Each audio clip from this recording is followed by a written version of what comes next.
Bapak Ibu dipersilakan untuk duduk. Tolong dibantu untuk multimedia menampilkan mega project hari Jumat.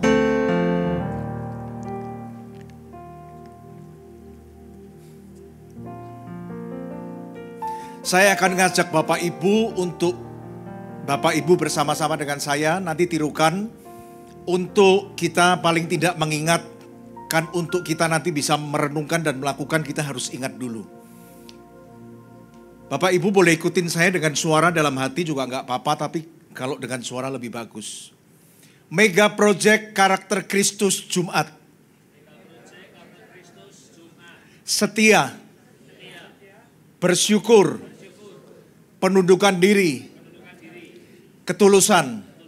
Kita ulang lagi ya. Setia, bersyukur, penundukan diri, ketulusan. Saudara, kalau saudara tahu sebetulnya mega project ini adalah jawaban atas semua yang kita butuhkan. Karakter Kristus ini menjadi solusi untuk setiap permasalahan dalam hidup kita. Coba Bapak Ibu lihat. Semua yang timbul dalam keluarga kita dengan orang lain, perseteruan, persoalan, coba lihat. Itu semua berangkat dari karakter kita yang tidak bagus. Kita tidak ramah misalnya, kita tergesa-gesa, kita tidak ada penguasaan diri, kita cepat emosi, tidak bisa mengampuni. Sehingga di dalam rumah tangga pun, yang gampang pun setiap perbedaan pendapat kecil, karena kita tidak punya karakter yang bagus untuk menyikapi, untuk saling rendah diri, mengampuni, bersabar. Akhirnya masalah yang kecil itu jadi besar loh Bapak Ibu. Jadi besar. Karena apa? Kita tidak cakap untuk menangani ini. Karena kita tidak punya karakter Kristus. Yang punya karakter kita dari kecil. Suka emosi, suka menyalahkan orang, suka memotong pembicaraan orang lain. Jadi harusnya yang tidak jadi pertengkaran saudara. Nah lucunya begini, bahwa ternyata di dalam kekristenan ini ada satu paham bahwa orang Kristen itu belajar karunia roh. Di kekristenan ada dua hal, karunia roh atau buah roh. Karakter Kristus ini adalah buah roh saudara. Nah bedanya begini, kalau karunia roh, itu namanya aja karunia. Saudara nggak bisa belajar, saudara nggak bisa melatih. Karena itu Tuhan karuniakan sesuka dia. Misalnya saudara mau berbahasa roh begitu ya, punya karunia mengusir setan, saudara nggak bisa les. Saudara nggak bisa ikut kursus. Saudara doa aja sama Tuhan. Tuhan kalau mau dikaruniakan saat itu juga, itu karunia roh. Tapi kalau buah roh, itu bukan bagiannya Tuhan, itu bagian kita saudara. Buah roh seperti penguasaan diri, murah hati, sabar. Saudara gak bisa, saudara doa Tuhan aku besok pengen jadi orang yang bisa sabar. Gak bisa. Ketika saudara minta sabar, Tuhan akan kirim berbagai masalah yang harusnya membuat kita gak sabar untuk kita latihan. Sampai kita bisa menjadi sabar, itu buah roh. Nah hari ini lucunya kita berbondong-bondong untuk belajar karunia roh. Tidak ada yang berbondong-bondong untuk belajar buah roh ini saudara. Berbahaya. Ketika kekristenan hanya mengandalkan buah roh itu berbahaya. Contoh siapa? Simpson. Saudara lihat Simpson. Dia punya karunia roh yang luar biasa. Kekuatan yang luar biasa. Tetapi kita lihat hidupnya akhirnya bagaimana. Karena tidak punya karakter Kristus, penguasaan diri. Itu mega project ketiga hari Rebo kalau nggak salah. Gak ada penguasaan diri aja, hidupnya dipermalukan saudara. Hidupnya akhirnya menjadi ketawaan musuh-musuhnya. Dia buta. Karena apa? Dia gak bisa penguasaan diri terhadap wanita. Karunia roh punya, kuat. Tapi hidupnya hancur. Nah hari ini Bapak Ibu paling tidak diingatkan, Bapak Ibu kita ada di sebuah gereja. Di mana memang di sini kita dididik. Untuk kita transform. Untuk kita suatu hari kita menjadi serupa dengan Kristus, tentunya di dalam karakter dan sifat-sifat kita. Ya Bapak Ibu ya, jadi tolong jangan bosan, bahkan sekarang dulu mega project kan sampai 3. Sekarang sudah ditambahin jadi 4. Makanya saudara tadi lihat Jumat itu ada 4 karakter yang harus kita hafalkan, kita renungkan dan kemudian kita lakukan. Nah Bapak Ibu pada sore hari ini saya akan share kepada Bapak Ibu sebuah firman Tuhan dengan judul sudut pandang. Sudut pandang. Saudara, tahukah bahwa sudut pandang itu bisa merubah sesuatu hal yang negatif itu jadi positif. Cuman gara-gara sudut pandang aja.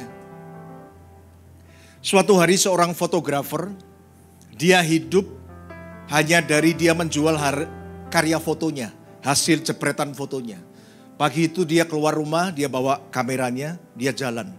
Sampai suatu saat Bapak Ibu, dia berhenti. Dia amati di depan dia kira-kira 50 meter. Itu ada sebuah kaleng Coca-Cola yang udah penyok-penyok. Maksudnya mungkin orang habis minum dibuang begitu. Dia perhatiin, setiap ada orang lewat pasti kaleng itu ditendang. Orang kedua ditendang lagi. Orang ketiga saudara ditendang lagi. Akhirnya setelah gak ada orang, dia hampiri kaleng itu, dia lihat. Dia lihat dari berbagai sudut pandang, sampai ketemu dia bagian yang terbaik menurut dia. Akhirnya dia diletakkan di sebuah tempat yang pencahayaannya cukup. Di situ dia mulai potret-potret. Cekrek, cekrek, cekrek, cekrek. Sampai di rumah Bapak Ibu, foto kaleng penyok yang ditendang orang itu diedit sama dia. Dan besok sudah dijual online jadi sebuah karya foto yang estetik. Orang yang nendang kaleng itu punya sudut pandang bahwa ini sampah. Tetapi fotografer itu punya sudut pandang yang berbeda. Ini cuan ini saudara, ini peluang ini. Untuk dijadikan apa? Keuntungan. Nah sekarang saya mau tanya sama Bapak Ibu. Bu, kalau Ibu di jalan nemu botol plastik aqua yang kira-kira 600 mili. Sudah habis dibuat minum orang ditaruh di jalan. Ibu tendang gak? Kalau saya yang lewat Pak, saya tendang. Sampah. Tapi untuk seorang seniman, tunggu dulu. Itu cuan. Karena botol aqua bekas itu akan diolah menjadi sebuah karya seni yang indah. Cuman gara-gara sudut pandang aja. Jadi sebuah sudut pandang bisa merubah sampah itu jadi keuntungan. Bisa melihat sebuah tantangan itu jadi peluang dan akhirnya jadi berkat. Nah ini yang saya mau sharing kepada Bapak Ibu. Bahwa sebagai orang Kristen, kita juga harus punya sudut pandang. Sudut pandang seperti apa? Sudut pandang bahwa Allah itu besar. Sebelum saya lanjutkan khotbah saya mau ada kita sama-sama kita menyetujui satu konsep ini. Supaya nanti kita akan mudah mengikuti renungan yang saya share buat saudara. Konsepnya begini. Kita harus memiliki sudut pandang bahwa Allah itu besar. Ketika kita memiliki sudut pandang Allah besar, perhatikan. Maka kita akan mengukur semua masalah, tantangan, ancaman di depan kita dengan Allah yang besar. Sehingga akhirnya mau masalahnya sebesar apa Bapak Ibu? Ketika Anda ukur dengan Allah yang maha besar, semua masalah jadi kecil. Tapi kalau kita tidak memiliki sudut pandang bahwa Allah itu besar, perhatikan. Kita akan mengukur semua ancaman, tantangan di depan kita dengan diri kita sendiri. Maka akhirnya kita lihat, waduh masalahnya terlalu gede, udah gua berhenti deh. Gua gak berani lanjut. Aduh musuh terlalu besar, sudah. Kita ngukur dengan diri kita sendiri saudara. Makanya ini gak boleh. Kita harus punya sudut pandang Allah itu besar. Sehingga kita akan perhadapkan, kita akan compare terus semua masalah, persoalan, pergumulan di depan kita. Bukan dengan diri kita sendiri, tapi dengan Allah yang besar. Sehingga akhirnya kita menjumpai satu hal. Tidak ada satu masalah pun yang terlalu besar untuk Allah kita. Berikan tepuk tangan buat Tuhan. Saya akan ajak Bapak Ibu melihat bahwa sudut pandang Allah besar ini akhirnya membawa Yosua untuk masuk tanah Kanaan. Dari sekian juta orang Israel yang dibawa keluar dari Mesir ke tanah Kanaan, semua punya sudut pandang yang berbeda. Hanya Yosua dan Kaleb, terutama Yosua, dia memiliki sudut pandang yang berbeda dan membawa dia masuk ke tanah Kanaan. Sudut pandang seperti apa? Kita akan lihat. Suatu hari Bapak Ibu, dikirim 12 utusan pengintai, termasuk Yosua dan Kaleb dan 10 orang lainnya ke tempat yang sama, tanah Kanaan. Untuk dicek dulu layak gak ditinggali, prospeknya bagaimana, bagus gak, seperti itu. Nah yang menarik saudara akan lihat ada perbedaan sudut pandang antara Yosua dengan 10 pengintai yang lain. Kita lihat ya, pertama kita lihat di dalam Bilangan 13 ayat yang ke-25. Sesudah lewat 40 hari pulanglah mereka dari pengintaian negeri itu. Next. Dan langsung datang kepada Musa, Harun dan segenap umat Israel di Kades, di padang gurun Paran. Mereka membawa pulang kabar kepada keduanya dan kepada segenap umat itu dan memperlihatkan kepadanya sekaliannya hasil negeri itu. 27. Mereka menceritakan kepadanya, kami sudah masuk ke negeri itu, kemana kau suruh kami. Dan memang negeri itu berlimpah-limpah susu dan madunya. Dan inilah hasilnya. 28. Hanya bangsa yang diam di negeri itu kuat-kuat. Dan kotanya berkubu-kubu dan sangat besar. Juga keturunan Enak telah kami lihat di sana. 29. Orang Amalek diam di tanah Negeb. Orang Het, orang Yebus dan orang Amori diam di pegunungan. Orang Kanaan diam sepanjang laut dan sepanjang tepi sungai Yordan. Ayat 30. Kemudian Kaleb mencoba menenteramkan hati bangsa itu di hadapan Musa. Tadi kan 10 orang, ini sekarang Kaleb. Tidak, kita akan maju dan menduduki negeri itu. Sebab kita pasti akan mengalahkannya. Kita lanjut pada ayat yang ke-31. Tetapi orang-orang yang pergi ke sana bersama-sama dengan dia berkata, 10 orang itu ya. Kita tidak dapat maju menyerang bangsa itu karena mereka lebih kuat daripada kita. Ayat ke-32.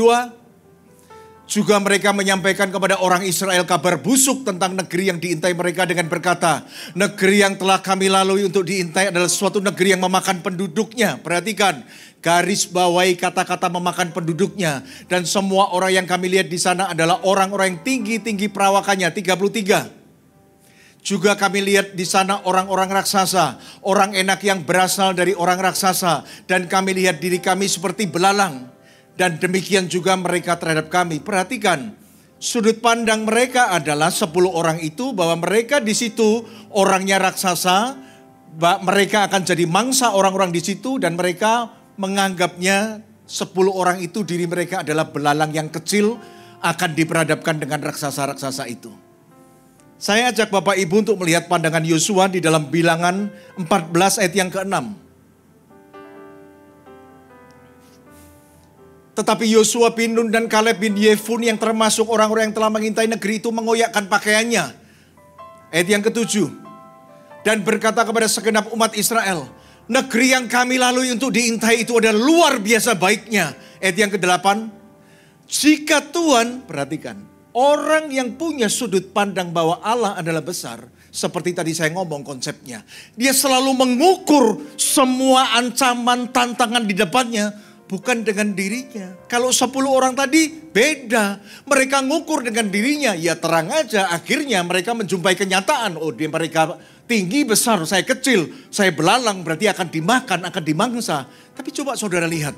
Jika Tuhan berkenan kepada kita, maka ia akan membawa kita masuk ke negeri itu. Dan akan memberikannya kepada kita. Suatu negeri yang berlimpah-limpah susu dan madunya. Kita lihat ayat yang ke-9. Hanya janganlah memberontak kepada Tuhan dan janganlah takut kepada bangsa negeri itu. Sebab mereka akan kita telan habis. Yang melindungi mereka sudah meninggalkan mereka. Sedang Tuhan menyertai kita, janganlah takut kepada mereka. Bapak Ibu, 10 orang dan 2 orang melihat tempat yang sama. Tantangan yang sama, tetapi hasil sudut pandang yang berbeda. Yang ke-10 orang melihat tantangan itu sebagai ancaman bahaya untuk mereka. Dan mereka ngomong, biarpun susu madunya bagus, kita gak bisa ke sana, kita dihabisin. Tapi 2 orang ini, dia mengkonfrontir semua masalah di depannya, apa yang dia lihat dengan Tuhan. Akhirnya dia membandingkan orang-orang di sana raksasa dengan Tuhan. Akhirnya dia menjumpai bahwa Allah lebih besar. Makanya dia ngomong, kita mangsa mereka, kita telan mereka. Yang 10 orang berpikir akan dimangsa. Yang 2 orang berpikir akan memangsa mereka. Cuman dari sudut pandang Bapak Ibu. Cuman dari sudut pandang. Menurut saudara, kalau kita adu singa dengan gajah menang mana? Kalau saya menang gajah loh menurut saya. Itu didudukin aja udah mati. Tapi kenapa raja hutan itu singa bukan gajah? Beda sudut pandang aja. Kalau gajah lihat singa, dia pikir waduh gua jadi makan siangnya singa nih.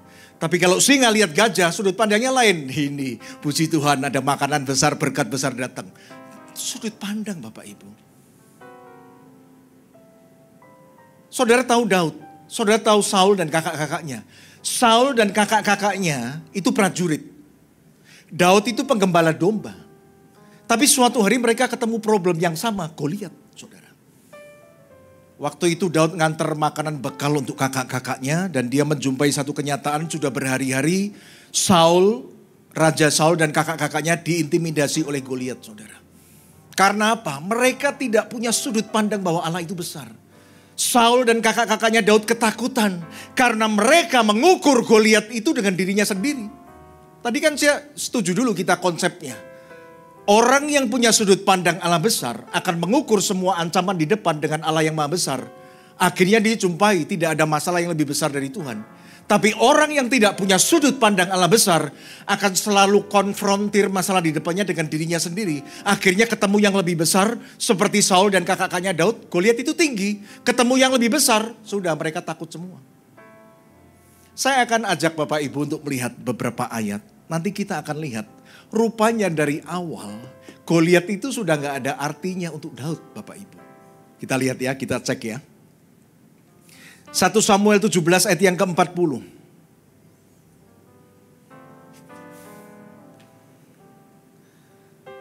Lalu Daud mengambil tongkatnya di tangannya, dipilihnya dari dasar sungai 5 batu yang licin dan ditaruhnya dalam kantung gembala yang dibawanya, yakni tempat batu-batu, sedang umbannya dipegang di tangannya, demikianlah ia mendekati orang Filistin itu.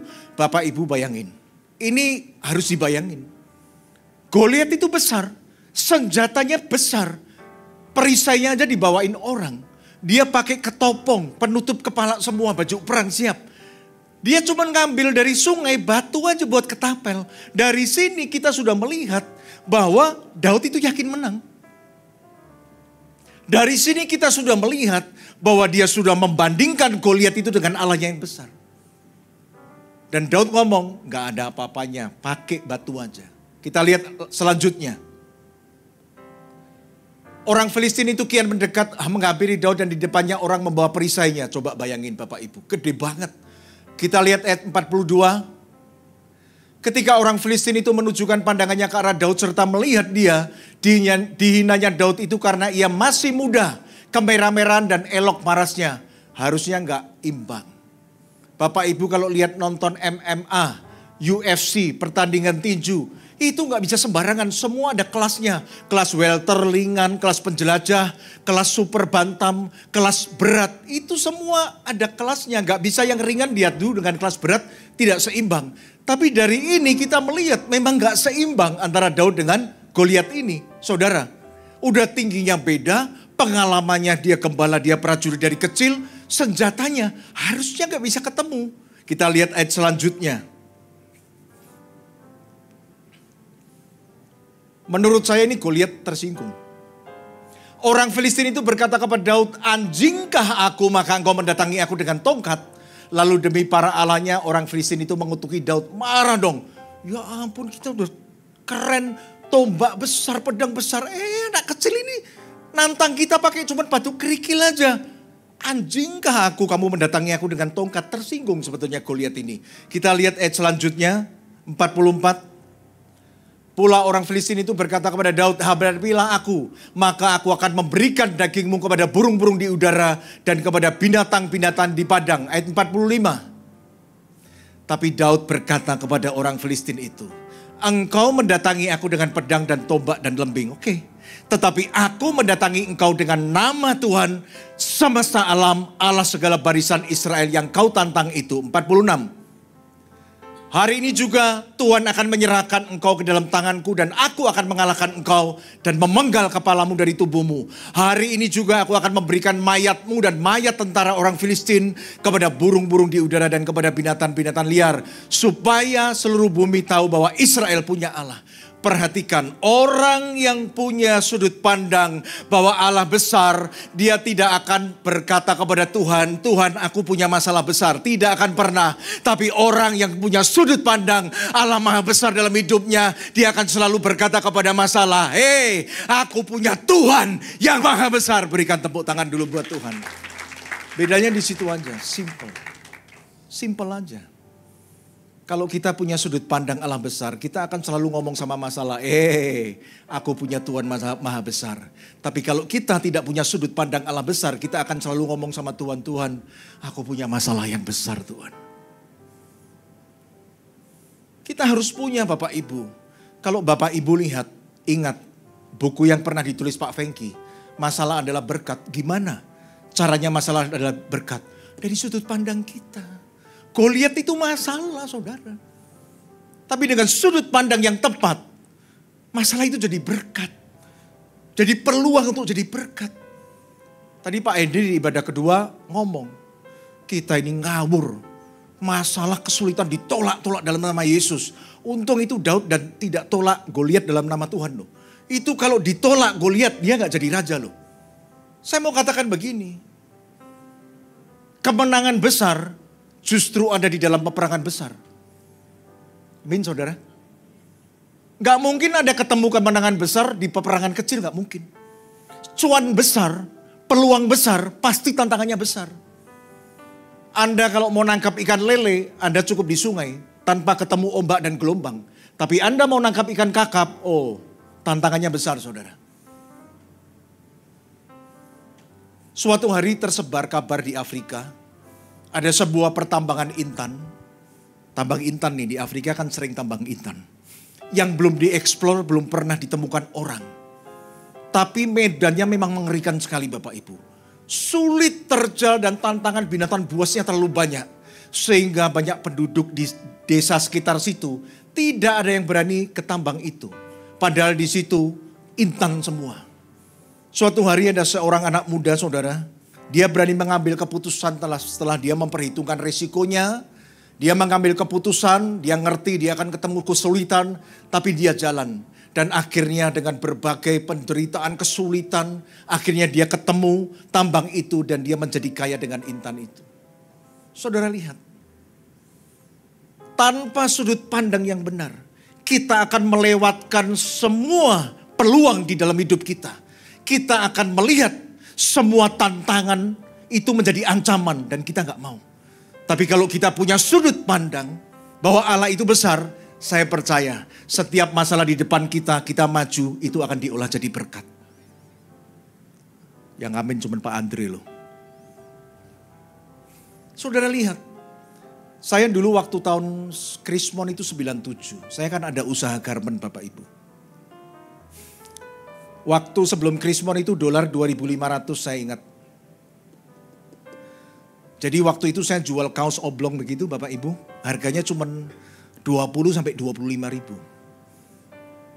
Nah waktu itu saya beli bahan kan kursnya dolar semua.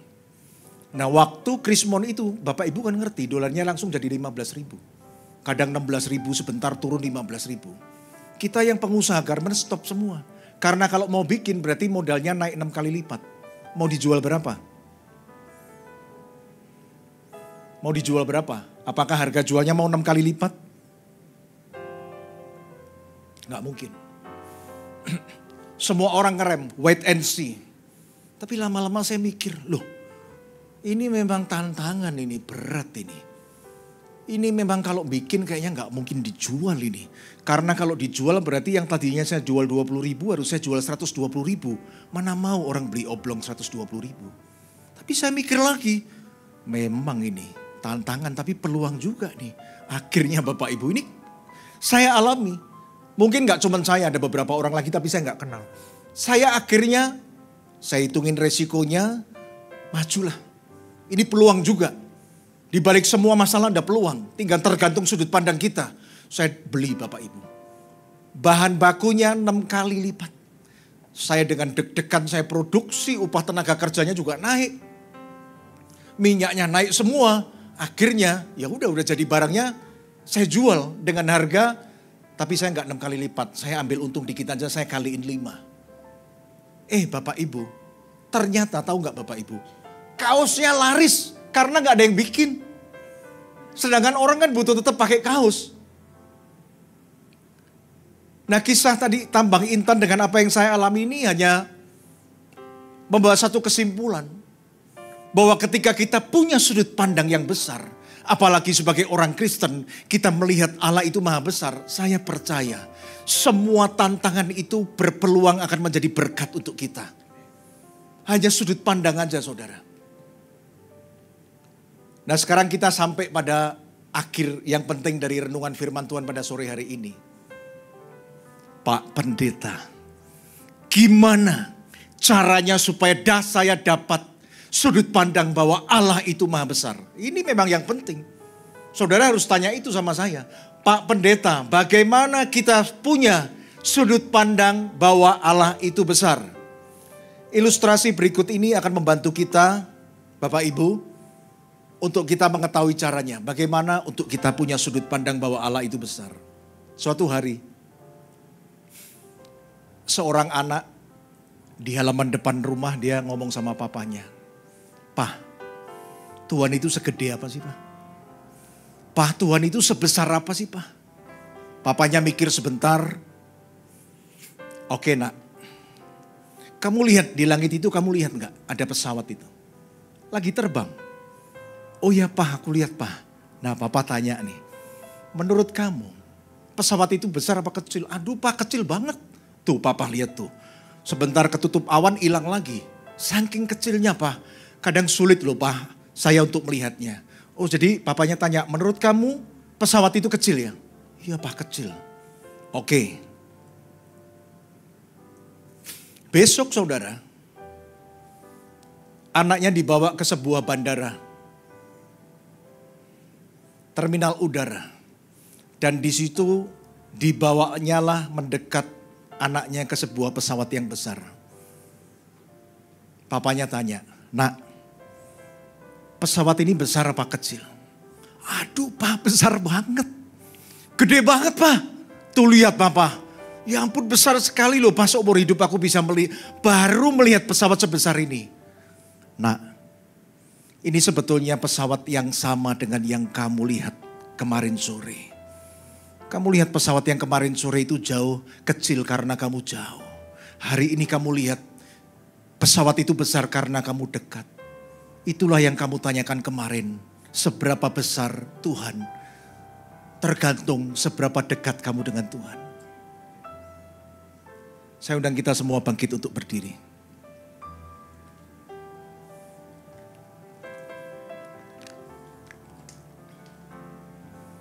Pak, Bu. Berapa banyak peluang berkat yang kamu lewati dalam hidup kamu. Hanya gara-gara kamu tidak punya sudut pandang Allah itu besar. Karena engkau lihat semua tantangan itu ancaman sehingga engkau melewatinya begitu saja. Berapa banyak berkat yang kau lewati dalam hidupmu. Hanya karena engkau takut. Karena kamu tidak punya sudut pandang Allah besar. Sehingga engkau mengukur setiap tantangan itu dengan dirimu sendiri. Akhirnya kamu ngomong, berat. Dia koneksinya banyak, berat, udah mundur aja, udah ngalah. Udah. Biar peluang itu diambil orang lain. Oh berat Pak, masalah yang terlalu berat. Kita hadapi, kita hancur. Karena kamu ngukur masalah itu dengan dirimu sendiri. Akhirnya ketika kamu ketemu dengan yang lebih besar dari kamu sebelum bertempur, kamu sudah takut duluan. Tapi coba, kita ukur semua ancaman, tantangan yang ada di depan kita. Kita bandingkan dengan Allah yang maha besar. Engkau akan menjumpai satu kenyataan. Tidak ada satu masalah pun yang lebih besar dari Tuhan. Saya percaya Bapak Ibu mungkin hari ini engkau sudah putus asa. Mungkin ada seperti itu. Mungkin hari ini engkau ngomong, Pak, Bapak khotbah betul tapi ini sudah terlalu besar Pak, gak bisa. Saya mau kasih tahu Bapak Ibu, bukan masalahmu terlalu besar. Engkau hanya terlalu jauh dengan Tuhanmu saja. Engkau kurang dekat dengan Tuhanmu. Sehingga engkau melihat masalahmu besar. Coba kamu deketin Tuhan. Kamu cari Tuhan. Kamu deketin dia. Sampai engkau melihat bahwa Allah itu maha besar. Maka saya percaya tidak ada yang terlalu besar untuk kita takuti. Tidak ada yang terlalu berbahaya ketika kita berjalan dengan Tuhan. Hari ini mendekatlah kepada Tuhan. Sampai engkau melihat Allah itu besar dalam hidupmu, maka saya percaya setiap tantangan akan jadi peluang, setiap masalah akan jadi berkat ketika engkau menghadapinya bersama dengan Tuhan. Itu saja.